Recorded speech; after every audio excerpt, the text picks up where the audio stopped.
Hello guys, দেখুন এগুলো কোয়েল পাখির বাচ্চা। আজকে 8 থেকে 9 দিন বয়স হচ্ছে বাচ্চাগুলোর।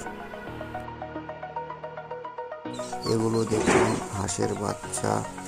এখানে হোয়াইট পিকিং, ইন্ডিয়ান রানার এবং ক্যাম্বেল হাঁসের বাচ্চা আছে। অনেক বাচ্চা উঠেছিল, সবগুলো বিক্রি হয়ে গেছে। 2000-এর উপরে বাচ্চা ছিল, এখন আগে কটা বাচ্চাই আছে। এগুলো দেখুন কোয়েল পাখির বাচ্চা। কোয়েল পাখি অনেক উঠেছিল। আপনাদের যদি কোয়েল পাখি লাগে তো আমাকে বলবেন, ভিডিওতে আমার নাম্বার দেওয়া আছে। এগুলো দেখুন সোনালি মুরগির বাচ্চা। এগুলো অনেক উঠেছিল, সব বিক্রি হয়ে গেছে। আবার মেশিনে, ইনকিউবেটর মেশিনে ভরা আছে।